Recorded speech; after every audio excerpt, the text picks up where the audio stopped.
ನಮಸ್ಕಾರ, ನೀವು ನೋಡ್ತಾ ಇದ್ದೀರಾ ಜಿ ಕನ್ನಡ ನ್ಯೂಸ್. ನಾನು ಶಿವರಾಮು. ದಿನದ ಎಲ್ಲ ಪ್ರಮುಖ ಸುದ್ದಿಗಳನ್ನು ನೋಡೋಣ ವಿಶೇಷ ಸಮಾಚಾರದಲ್ಲಿ.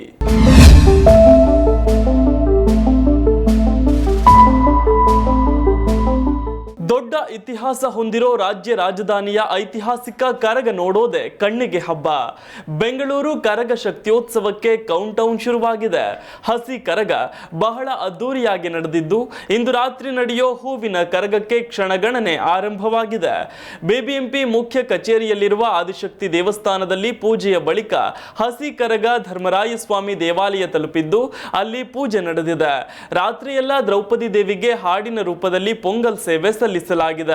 ಇಂದು ಮಧ್ಯರಾತ್ರಿ ಚೈತ್ರ ಪೌರ್ಣಿಮೆಯಂದು ಹೂವಿನ ಕರಗ ದೇವಾಲಯದಿಂದ ಹೊರಗೆ ಬರಲಿದ್ದು, ನಗರದ ಸುಮಾರು 25ಕ್ಕೂ ಪೇಟೆಗಳನ್ನು ಸುತ್ತುವ ಮೂಲಕ ದ್ರೌಪದಿ ದೇವಿ ಭಕ್ತರಿಗೆ ದರ್ಶನ ನೀಡಲಿದ್ದಾಳೆ. ಈ ಒಂದು ಐತಿಹಾಸಿಕ ಕರಗವನ್ನು ಕಣ್ತುಂಬಿಕೊಳ್ಳಲು ಲಕ್ಷಾಂತರ ಭಕ್ತರು ಕಾಯುತ್ತಿದ್ದಾರೆ. ಕರಗದ ಸೆಂಟರ್ ಆಫ್ ಅಟ್ರಾಕ್ಷನ್ ಆಗಿರೋದೇ ಹೂವಿನ ಕರಗ. ಸಂಜೆ ಪೂಜಾರಿ ಹೆಣ್ಣಿನಂತೆ ಸೀರೆಯುಟ್ಟು ಮಾಂಗಲ್ಯ ಧರಿಸಿ ಕೈಗಳಿಗೆ ಬಳೆ ತೊಟ್ಟು ಅರಿಶಿಣ ಕುಂಕುಮವನ್ನಿಟ್ಟುಕೊಳ್ಳುತ್ತಾರೆ. ರಾತ್ರಿ ಸಂಪಂಗಿ ಕೆರೆಯ ಬಳಿ ಎಲ್ಲರೂ ಸೇರುತ್ತಾರೆ. ಪೂಜಾರಿಯು ಅಚ್ಚ ಮಲ್ಲಿಗೆ, ಜಡೆಕುಚ್ಚು, ಹೂವಿನ ಹಾರ, ಅರಿಶಿಣದ ಬಣ್ಣದ ಸೀರೆಯುಟ್ಟು ಒಡವೆಗಳನ್ನು ಧರಿಸಿ ಮಧು ಮಗಳಂತೆ ಸಿದ್ಧವಾಗುತ್ತಾರೆ. ಕರಗ ಹೊರುವವರ ಕೈಯಲ್ಲಿ ಒಂದು ಬಾಕು ಅಂದ್ರೆ ಪುಟ್ಟ ಕತ್ತಿ, ಮತ್ತೊಂದು ಬೆತ್ತ ಅಂದ್ರೆ ಕೋಲನ್ನ ಹಿಡಿದು ತಾಯಿ ಚಲಿಸುತ್ತಾಳೆ. ವೀರ ಕುಮಾರರಿಂದ ಪೂಜೆಯಾದ ನಂತರ ಕರಗ ಹೊರುವ ಪೂಜಾರಿಯ ಮುಖದಲ್ಲಿ ಆದಿಶಕ್ತಿ ಆಹ್ವಾನಿಯಾಗುತ್ತಾಳೆ. ಗಂಟೆಯ ಸದ್ದಿನೊಂದಿಗೆ ಗರ್ಭಗುಡಿ ಪ್ರವೇಶಿಸಲಾಗುತ್ತೆ. ಬಳಿಕ ಕರಗವನ್ನ ಮಲ್ಲಿಗೆ ಹೂಗಳಿಂದ ಅಲಂಕರಿಸಿ ಮಹಾ ಮಂಗಳಾರತಿ ಮಾಡಿದ ನಂತರ ಮೆರವಣಿಗೆ ಆರಂಭವಾಗುತ್ತೆ. ಕರಗ ಬೆಂಗಳೂರಿನ ಅನೇಕ ಕಡೆಗಳಲ್ಲಿ ಸಾಗಿ ಬರುತ್ತೆ. ಸುಮಾರು 10ರಿಂದ 15 ಕಿಲೋಮೀಟರ್ ವರೆಗೂ ಸುತ್ತಿ ಮುಂಜಾನೆ 6 ಗಂಟೆಯೊಳಗೆ ದೇವಸ್ಥಾನಕ್ಕೆ ಬಂದು ಸೇರುತ್ತೆ. ಐತಿಹಾಸಿಕ ಕರಗವನ್ನು ಕಣ್ತುಂಬಿಕೊಳ್ಳಲು ಲಕ್ಷಾಂತರ ಭಕ್ತರು ತುದಿಗಾಲಿನಲ್ಲಿ ನಿಂತಿದ್ದಾರೆ. IPL ಮ್ಯಾಚ್ಗಳ ಟಿಕೆಟ್ ಸಿಕ್ಕರೆ ಅವರೇ ಪುಣ್ಯವಂತರು ಅನ್ನೋ ಹಾಗಾಗಿದೆ. ಯಾಕಂದ್ರೆ ಎಷ್ಟೇ ಕಷ್ಟಪಟ್ಟರೂ ಟಿಕೆಟ್ಗಳೇ ಸಿಗ್ತಿಲ್ಲ. ಅಂಥದ್ರಲ್ಲಿ RCB ಹಾಗೂ ದೆಹಲಿ IPL ಮ್ಯಾಚ್ನ ಟಿಕೆಟ್ಗಳನ್ನು ದುಪ್ಪಟ್ಟು ಬೆಲೆಗೆ ಬ್ಲಾಕ್ನಲ್ಲಿ ಮಾರಾಟ ಮಾಡ್ತಿದ್ದ 8 ಆರೋಪಿಗಳನ್ನು CCB ಪೊಲೀಸರು ಬಂಧಿಸಿದ್ದಾರೆ. ಚಿನ್ನಸ್ವಾಮಿ ಸ್ಟೇಡಿಯಂ ಸುತ್ತಮುತ್ತ ಕಬ್ಬನ್ ಪಾರ್ಕ್ ಒಳಗೆ ಟಿಕೆಟ್ ಮಾರಾಟ ಮಾಡ್ತಿದ್ದಾಗ CCB DCP ಅಕ್ಷಯ್ ಮಚೀಂದ್ರ ನೇತೃತ್ವದಲ್ಲಿ ಕಾರ್ಯಾಚರಣೆ ನಡೆಸಿ ಆರೋಪಿಗಳ ಬಂಧನ ಮಾಡಲಾಗಿದೆ. ಇನ್ನು ಟಿಕೆಟ್ ಮಾರಾಟ ಮಾಡ್ತಿದ್ದವರನ್ನ ಹಿಡಿಯಲು CCB ಪೊಲೀಸರು RCB ಫ್ಯಾನ್ ಸೋಗಿನಲ್ಲಿ ಹೋಗಿ ಕಾಳಸಂತೆಯಲ್ಲಿ ಟಿಕೆಟ್ ಮಾರೋರ ಹೆಡೆಮುರಿ ಕಟ್ಟಿದ್ದಾರೆ. ಮಫ್ತಿಯಲ್ಲಿ ಟಿಕೆಟ್ ಖರೀದಿಸುವ ನೆಪದಲ್ಲಿ ಕಾರ್ಯಾಚರಣೆ ನಡೆಸಿರುವ CCB ಪೊಲೀಸರ ವಿಡಿಯೋ ಲಭ್ಯವಾಗಿದೆ. ಸದ್ಯ ಆರೋಪಿಗಳನ್ನು ಬಂಧಿಸಿ ಕಬ್ಬನ್ ಪಾರ್ಕ್ ಪೊಲೀಸರಿಗೆ ಒಪ್ಪಿಸಲಾಗಿದ್ದು, ಈ ಬಗ್ಗೆ ಕಬ್ಬನ್ ಪಾರ್ಕ್ ಠಾಣೆಯಲ್ಲಿ ಪ್ರಕರಣ ದಾಖಲಿಸಲಾಗಿದೆ. ಇನ್ನು ಈ ಬ್ಲಾಕ್ ಮಾರ್ಕೆಟ್ ಹಿಂದೆ KSCAಯ ಕೆಲ ಅಧಿಕಾರಿ ಸಿಬ್ಬಂದಿ ಕೈವಾಡವಿರುವ ಶಂಕೆ ವ್ಯಕ್ತವಾಗಿದೆ. ಸಾರ್ವಜನಿಕರು ದಿನವಿಡೀ ಕಾದ್ರೂ ಒಂದು ಟಿಕೆಟ್ ಸಿಗಲ್ಲ. ಇನ್ನು ಆನ್ಲೈನ್ ನಲ್ಲಿ 1-2 ನಿಮಿಷ ಬುಕ್ಕಿಂಗ್ ಓಪನ್ ಆದ್ರೆ ಹೆಚ್ಚು. ಅಂಥದ್ರಲ್ಲಿ ಈ ಬ್ಲಾಕ್ ಟಿಕೆಟ್ ಮಾರೋರಿಗೆ ಎಲ್ಲಿಂದ ಟಿಕೆಟ್ ಸಿಗ್ತಿದೆ? ಇವರಿಗೆ KSCAಯ ಕೆಲ ಅಧಿಕಾರಿ ಸಿಬ್ಬಂದಿ ಟಿಕೆಟ್ ನೀಡಿ ಮಾರಾಟ ಮಾಡಿಸ್ತಿದ್ದಾರಾ ಅನ್ನೋ ಅನುಮಾನ ಕೂಡ ಇದ್ದು, ಬ್ಲಾಕ್ ಟಿಕೆಟ್ ಹಿಂದೆ ಯಾರಿದ್ದಾರೆ, ಟಿಕೆಟ್ ಹೇಗೆ ಸಿಕ್ತು ಅನ್ನೋದ್ರ ಬಗ್ಗೆ ಪೊಲೀಸರಿಂದ ತನಿಖೆ ನಡೀತಿದೆ. ಪ್ರಕರಣವನ್ನ CCBಗೆ ವರ್ಗಾಯಿಸಿಕೊಂಡಿರೋ CCB ಅಧಿಕಾರಿಗಳೇ ಟಿಕೆಟ್ ಹಿಂದಿನ ಕಳ್ಳ ಕೈಗಳನ್ನು ಪತ್ತೆ ಮಾಡಲು ಮುಂದಾಗಿದ್ದಾರೆ. ಕರ್ನಾಟಕದ ಹಿಂದುಳಿದ ವರ್ಗಗಳ ಆಯೋಗ 2015ರಲ್ಲಿ ನಡೆಸಿದ್ದ ಸಾಮಾಜಿಕ ಮತ್ತು ಶೈಕ್ಷಣಿಕ ಸಮೀಕ್ಷೆ ಆಧಾರಿತ ಜಾತಿ ಗಣತಿ ವರದಿ ಅನುಷ್ಠಾನ ಸಂಬಂಧ ಶುಕ್ರವಾರ ನಡೆದ ಸಚಿವ ಸಂಪುಟ ಸಭೆಯಲ್ಲಿ ಮಹತ್ವದ ಚರ್ಚೆಯಾಗಿದೆ. ಸಿಎಂ ಸಿದ್ದರಾಮಯ್ಯ ನೇತೃತ್ವದಲ್ಲಿ ನಡೆದ ಸಚಿವ ಸಂಪುಟ ಸಭೆಯಲ್ಲಿ ಜಾತಿ ಗಣತಿ ವರದಿಯ ಜಾರಿಯ ಸಾಧ್ಯತೆ ಬಗ್ಗೆ ಚರ್ಚಿಸಲಾಗಿದ್ದು, ಅಂತಿಮವಾಗಿ ಮುಂದಿನ ಸಂಪುಟ ಸಭೆಯಲ್ಲಿ ತೀರ್ಮಾನ ಕೈಗೊಳ್ಳುವುದಾಗಿ ನಿರ್ಧರಿಸಲಾಯಿತು. ಸಚಿವ ಸಂಪುಟ ಸಭೆಯಲ್ಲಿ ಜಾತಿ ಜನಗಣತಿ ಲಕೋಟೆ ಓಪನ್ ಮಾಡಲಾಯಿತು. ಸಚಿವರ ಕೈಗೆ ಜಾತಿಗಣತಿ ದತ್ತಾಂಶ ನೀಡಿದ ಬಳಿಕ ಆ ಬಗ್ಗೆ ಸುದೀರ್ಘ ಸಮಾಲೋಚನೆ ನಡೆಸಲಾಗಿದೆ. ಸಂಪುಟ ಸಹೋದ್ಯೋಗಿಗಳ ಅಭಿಪ್ರಾಯ ಆಲಿಸಿದ ಸಿಎಂ ಸಿದ್ದರಾಮಯ್ಯ ಮುಂದಿನ ಕ್ಯಾಬಿನೆಟ್ ಸಭೆಯಲ್ಲಿ ಅಂತಿಮ ತೀರ್ಮಾನ ಕೈಗೊಳ್ಳುವ ನಿರ್ಧಾರಕ್ಕೆ ಬಂದಿದ್ದಾರೆ. ಜನಗಣತಿ ಸಮೀಕ್ಷಾ ವರದಿಯನ್ನು 2024ರ ಫೆಬ್ರವರಿಯಲ್ಲಿ ಮುಚ್ಚಿದ ಲಕೋಟೆಯಲ್ಲಿ ಸರ್ಕಾರಕ್ಕೆ ಸಲ್ಲಿಸಲಾಗಿತ್ತು. ಇದಾದ ನಂತರ ಜಾತಿಗಣತಿ ವರದಿ ಸೋರಿಕೆಯಾಗಿರುವ ಬಗ್ಗೆ ಅನುಮಾನಗಳು ವ್ಯಕ್ತವಾಗಿದ್ದವು. ಏಪ್ರಿಲ್ 17 ರಂದು ವಿಶೇಷ ಸಚಿವ ಸಂಪುಟ ಸಭೆ ಕರೆಯಲಾಗಿದೆ. ಆ ಸಭೆಯಲ್ಲಿ ಜಾತಿಗಣತಿ ವಿಚಾರವಾಗಿ ತೀರ್ಮಾನ ಕೈಗೊಳ್ಳಲಾಗುವುದು ಎನ್ನಲಾಗಿದೆ. ಜಾತಿಗಣತಿ ಎನ್ನುವುದು ಕ್ರಮಬದ್ಧವಾಗಿ ವೈಜ್ಞಾನಿಕವಾಗಿ ನಡೆದಿಲ್ಲ. ನಮ್ಮ ಮನೆಗಾಗಲಿ ನಮ್ಮ ಅಜ್ಜ ದೇವೇಗೌಡರ ಮನೆಗಾಗಲಿ ಯಾರೂ ಬಂದು ಗಣತಿ ಮಾಡಿಲ್ಲ ಎಂದು ನಿಖಿಲ್ ಕುಮಾರಸ್ವಾಮಿ ಆರೋಪಿಸಿದ್ದಾರೆ. ಮಾಧ್ಯಮಗಳ ಜೊತೆಗೆ ಮಾತನಾಡಿದ ಅವರು, ಮೊದಲನೆಯದಾಗಿ ವರದಿಯಲ್ಲಿ ಏನಿದೆ ಅನ್ನೋದನ್ನ ಬಹಿರಂಗಪಡಿಸಬೇಕು. ಅದಾದ ನಂತರ ನಾವು ಯಾವ ರೀತಿಯ ನಿರ್ಧಾರವನ್ನ ತೆಗೆದುಕೊಳ್ಳಬೇಕೆಂಬ ತೀರ್ಮಾನ ಮಾಡುತ್ತೇವೆ. ಒಂದಂತೂ ಸತ್ಯ, ಈ ಜಾತಿ ಜನಗಣತಿ ವೈಜ್ಞಾನಿಕವಾಗಿ ನಡೆದಿಲ್ಲ. ನಮ್ಮ ಮನೆಗಾಗಲಿ ನಮ್ಮ ಅಜ್ಜ ದೇವೇಗೌಡರ ಮನೆಗಾಗಲಿ ಯಾರೂ ಬಂದು ಗಣತಿ ಮಾಡಿಲ್ಲ ಎಂದರು. ರಾಜಕೀಯ ಸಂಕಷ್ಟ ಕಾಲ ಬಂದಾಗ ಕೆಲವರಿಗೆ ಇಂಥ ವಿಚಾರಗಳು ನೆನಪಿಗೆ ಬರುತ್ತವೆ. 5 ವರ್ಷ ಮುಖ್ಯಮಂತ್ರಿ, 2ನೇ ಬಾರಿ ಸಿಎಂ ಆಗಿ 2 ವರ್ಷ ಆಗಿದೆ. ಹಣಕಾಸು ಸಚಿವರು, ಉಪಮುಖ್ಯಮಂತ್ರಿ, ಪ್ರತಿಪಕ್ಷ ನಾಯಕ ಇಷ್ಟೆಲ್ಲ ಆಗಿದ್ದರೂ ಅವರಿಗೆ ಅಹಿಂದ ಜನರನ್ನ ಉದ್ಧಾರ ಮಾಡುವುದು ಸಾಧ್ಯ ಆಗಿಲ್ಲ. ರಾಜಕೀಯ ಗಿಮಿಕ್ ಮಾಡಿಕೊಂಡು ತಿರುಗಾಡುತ್ತಿದ್ದಾರೆ ಅಂತ ಅವರು ದೂರಿದರು. ಪ್ರತಿ ಹಳ್ಳಿಯಲ್ಲೂ ಸಾಕಪ್ಪ ಸಾಕು ಈ ಕಾಂಗ್ರೆಸ್ ಸರ್ಕಾರ ಅನ್ನೋ ಭಾವನೆ ಜನರ ಮನಸ್ಸಿನಲ್ಲಿ ಬಂದಿದೆ. ಜನ ವಿರೋಧಿ ಸರ್ಕಾರ ಜನರನ್ನ ಕಿತ್ತು ತಿನ್ನುತ್ತಿದೆ. ಕಾಂಗ್ರೆಸ್ಸಿನ ದುರಾಡಳಿತಕ್ಕೆ ದಿಟ್ಟ ಉತ್ತರ ನೀಡಬೇಕಿದೆ. ಕಳೆದ ಚುನಾವಣೆಯಲ್ಲಿ ಇದೇ ಕಾಂಗ್ರೆಸ್ಸಿಗರು ಅಂದು ಇದ್ದಂತ ಸರ್ಕಾರದ ವಿರುದ್ಧ ಪೇ ಸಿಎಂ ಅಭಿಯಾನ ಮಾಡಿದ್ದರು. 40% ಕಮಿಷನ್ ಆರೋಪ ಮಾಡಿದ್ದರು. ನಮಗೊಂದು ಅವಕಾಶ ಕೊಡಿ, ನಾವು ಸಂಪೂರ್ಣವಾಗಿ ಭ್ರಷ್ಟಾಚಾರವನ್ನ ನಿರ್ಮೂಲನೆ ಮಾಡ್ತೇವೆ ಅಂತ ಹೇಳಿದ್ದರು.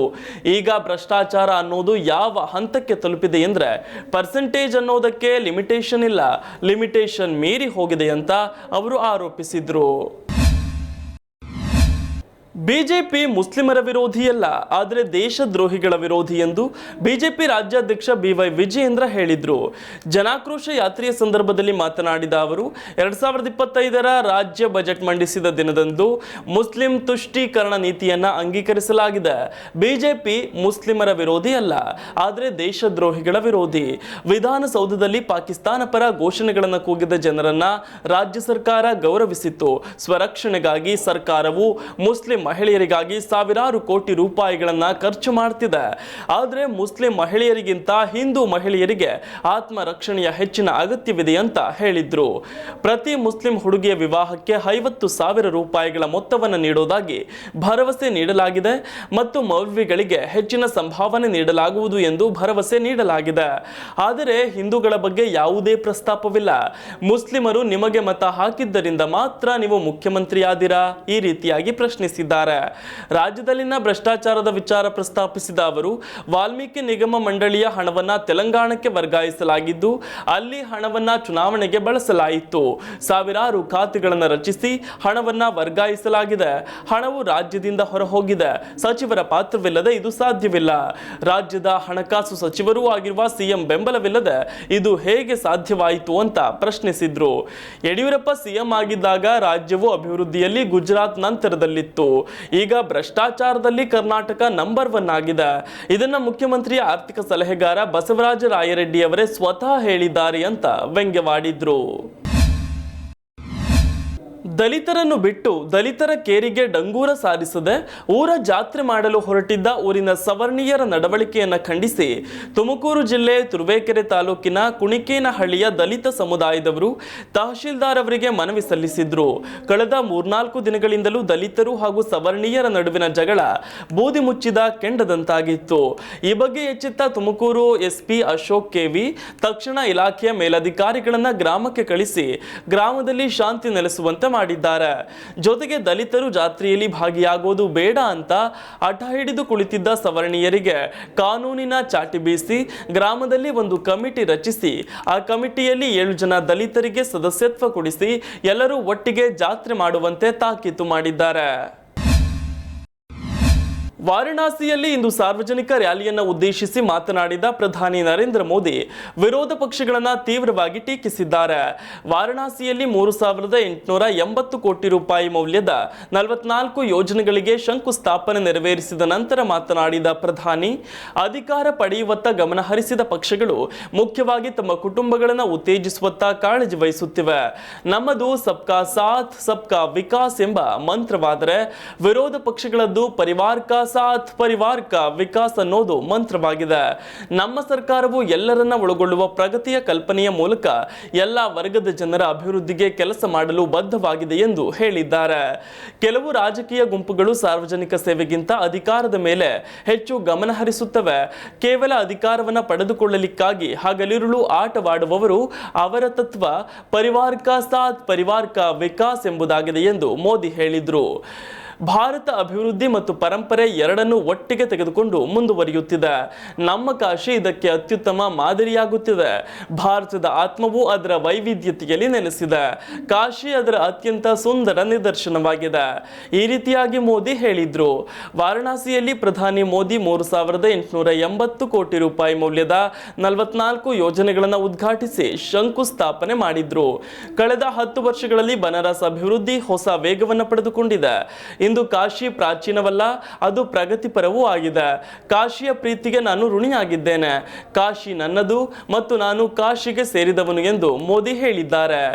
ಇನ್ನು ಸಂಸದೀಯ ಕ್ಷೇತ್ರದ ಅಭಿವೃದ್ಧಿಯ ಕುರಿತು ಕೂಡ ಮಾತನಾಡಿದ ಪ್ರಧಾನಿ ಮೋದಿ, ಪೂರ್ವಾಂಚಲ್ನಲ್ಲಿ ಮೊದಲು ಆರೋಗ್ಯ ಸೌಲಭ್ಯಗಳ ಕೊರತೆ ಇತ್ತು, ಆದರೆ ಇಂದು ಕಾಶಿ ಆರೋಗ್ಯದ ರಾಜಧಾನಿಯಾಗುತ್ತಿದೆ ಅಂತ ಹೇಳಿದ್ರು. ಇಂದು ದೆಹಲಿ ಮತ್ತು ಮುಂಬೈನ ದೊಡ್ಡ ಆಸ್ಪತ್ರೆಗಳು ನಿಮ್ಮ ಮನೆಯ ಹತ್ತಿರ ಬಂದಿವೆ. ಇದು ಅಭಿವೃದ್ಧಿ. ಕಳೆದ 10 ವರ್ಷಗಳಲ್ಲಿ ನಾವು ಆಸ್ಪತ್ರೆಗಳ ಸಂಖ್ಯೆಯನ್ನು ಹೆಚ್ಚಿಸಿದ್ದಲ್ಲದೆ ರೋಗಿಗಳ ಘನತೆಯನ್ನು ಹೆಚ್ಚಿಸಿದ್ದೇವೆ ಎಂದು ಮೋದಿ ಹೇಳಿದ್ದಾರೆ. ಅಮೆರಿಕಾದಿಂದ ಭಾರತಕ್ಕೆ ಗಡೀಪಾರಾಗಿರುವ ಮುಂಬೈ ದಾಳಿಯ ಉಗ್ರ ರಾಣಾನನ್ನ ಎನ್ಐಎ 18 ದಿನ ತನ್ನ ಕಸ್ಟಡಿಗೆ ಪಡೆದಿದ್ದು, ಡಿಐಜಿ ಜೈರಾಯ್ ನೇತೃತ್ವದ ತಂಡ ಶುಕ್ರವಾರ ದೆಹಲಿಯ ಎನ್ಐಎ ಪ್ರಧಾನ ಕಚೇರಿಯಲ್ಲಿ ಬಿಗಿ ಭದ್ರತೆಯ ನಡುವೆ ವಿಚಾರಣೆ ಆರಂಭಿಸಿದೆ. ಎನ್ಐಎ ಕಚೇರಿಯ ನೆಲಮಹಡಿಯಲ್ಲಿ ಆತನ ವಾಸ್ತವ್ಯಕ್ಕೆ ವ್ಯವಸ್ಥೆ ಮಾಡಲಾಗಿದೆ ಹಾಗೂ ವಿಚಾರಣೆ 3ನೇ ಮಹಡಿಯಲ್ಲಿ ನಡೆದಿದೆ. ದಿನದ 24 ಗಂಟೆಯೂ ಅಧಿಕಾರಿಗಳು ನಿಗಾ ವಹಿಸಿದ್ದಾರೆ. ಎನ್ಐಎ ಕೋಟೆ ಸುತ್ತಲೂ ಭಾರಿ ಬಿಗಿ ಭದ್ರತೆ ಹಮ್ಮಿಕೊಳ್ಳಲಾಗಿದೆ. ತಹಾವೂರ್ ರಾಣಾ ಇರುವ ಸೆಲ್ 14x14 ವಿಸ್ತೀರ್ಣದ್ದಾಗಿದೆ ಹಾಗೂ ಸಿಸಿಟಿವಿ ಕ್ಯಾಮೆರಾ ಕಣ್ಗಾವಲಿನ ಜೊತೆಗೆ ಭದ್ರತಾ ಸಿಬ್ಬಂದಿಯ ಬಿಗಿ ಕಾವಲಿದೆ. ಅಲ್ಲದೆ ಈ ಕೊಠಡಿಯೊಳಗೆ ಎನ್ಐಎನ ಉನ್ನತ ಶ್ರೇಣಿಯ 12 ಅಧಿಕಾರಿಗಳಿಗೆ ಮಾತ್ರ ಪ್ರವೇಶ ಕಲ್ಪಿಸಲಾಗಿದೆ. ದೆಹಲಿ ನ್ಯಾಯಾಲಯ ನೀಡಿರುವ 18 ದಿನಗಳ ಕಸ್ಟಡಿ ಅವಧಿ ಮುಗಿಯುವ ತನಕ ರಾಣಾ ಇದೇ ಸೆಲ್ನಲ್ಲಿ ಇರಲಿದ್ದಾನೆ. ಆತನಿಗೆ ಆಹಾರ ಮತ್ತು ಮೂಲಭೂತ ಅಗತ್ಯಗಳನ್ನು ಸೆಲ್ನೊಳಗೆ ಪೂರೈಸಲಾಗ್ತಿದೆ. ಇನ್ನು ಎನ್ಐಎ ಆವರಣದೊಳಗೆ ಆತನ ಚಲನವಲನಗಳು ಕಡಿಮೆ ಇರಲಿದೆ. ಎಲ್ಲಾ ವಿಚಾರಣೆಗಳು 3ನೇ ಮಹಡಿಯಲ್ಲಿರುವ ಸೆಲ್ನ ಪಕ್ಕದ ಕೋಣೆಯಲ್ಲಿ ನಡೆದಿದೆ. ಅಲ್ಲಿ 2 ಕ್ಯಾಮೆರಾಗಳು ವಿಚಾರಣೆಯನ್ನ ಚಿತ್ರೀಕರಿಸಲಿವೆ. ವಿಚಾರಣೆ ಮುಗಿದ ಬಳಿಕ ನೆಲಮಹಡಿಯ ಸೆಲ್ಗೆ ಸ್ಥಳಾಂತರಿಸಲಾಗುತ್ತದೆ ಅಂತ ಮೂಲಗಳು ಹೇಳಿವೆ. ಇನ್ನು ವಿಚಾರಣೆಗೆ ರಾಣಾ ಸಹಕರಿಸುತ್ತಿಲ್ಲ, ಪ್ರಶ್ನೆಗಳಿಗೆ ಸೂಕ್ತ ಉತ್ತರ ನೀಡುತ್ತಿಲ್ಲ ಎನ್ನಲಾಗ್ತಿದೆ. ಹೀಗಾಗಿ ಕೇವಲ 3 ತಾಸು ವಿಚಾರಣೆ ನಡೆಯಿತು ಎಂದು ಮೂಲಗಳು ಹೇಳಿವೆ. ವಿದ್ಯಾರ್ಥಿಯೊಬ್ಬ ಗರ್ಲ್ಫ್ರೆಂಡ್ ಅನ್ನು ಗುಟ್ಟಾಗಿ ಸೂಟ್ ಕೇಸ್ನಲ್ಲಿ ತುಂಬಿಸಿಕೊಂಡು ಬಾಯ್ಸ್ ಹಾಸ್ಟೆಲ್ಗೆ ಬರುವಾಗ ಸಿಕ್ಕಿಬಿದ್ದಿರೋ ಘಟನೆಯೊಂದು ನಡೆದಿದೆ. ಹರಿಯಾಣದ OP ಜಿಂದಾಲ್ ಯೂನಿವರ್ಸಿಟಿಯಲ್ಲಿ ಈ ಘಟನೆ ನಡೆದಿದೆ. ಸೂಟ್ ಕೇಸ್ನಿಂದ ಯುವತಿಯೊಬ್ಬಳು ಆಚೆ ಬರ್ತಿರೋ ವಿಡಿಯೋ ಇದೀಗ ಸೋಷಿಯಲ್ ಮೀಡಿಯಾದಲ್ಲಿ ಸಿಕ್ಕಾಪಟ್ಟೆ ವೈರಲ್ ಆಗ್ತಿದೆ. ಹರಿಯಾಣದ ಸೋನಿಪತ್ ವಿಶ್ವವಿದ್ಯಾನಿಲಯದ ವಿದ್ಯಾರ್ಥಿಯೊಬ್ಬ ತನ್ನ ಗರ್ಲ್ಫ್ರೆಂಡ್ ಅನ್ನು ಸೂಟ್ ಕೇಸ್ನಲ್ಲಿ ತುಂಬಿಸಿಕೊಂಡು ಕರೆದುಕೊಂಡು ಬಂದಿದ್ದಾನೆ. ಈ ವೇಳೆ ಅನುಮಾನಗೊಂಡ security guard suitcase open ಮಾಡಲು ಹೇಳಿದ್ದಾರೆ. ಈ ವೇಳೆ ಸೂಟ್ ಕೇಸ್ನಿಂದ ಯುವತಿಯೊಬ್ಬಳು ಹೊರಬಂದಿದ್ದಾಳೆ. ಆದರೆ ಈ ಘಟನೆಯ ಬಗ್ಗೆ ವಿಶ್ವವಿದ್ಯಾನಿಲಯದಿಂದ ಇದುವರೆಗೆ ಯಾವುದೇ ಅಧಿಕೃತ ಮಾಹಿತಿ ಬಂದಿಲ್ಲ. ಇದಿಷ್ಟು ಈವರೆಗಿನ ಪ್ರಮುಖ ಸುದ್ದಿ. ನೋಡ್ತಾ ಇರಿ ಜಿ ಕನ್ನಡ ನ್ಯೂಸ್, ಸತ್ಯವೇ ಸುದ್ದಿಯ ಜೀವಾಳ.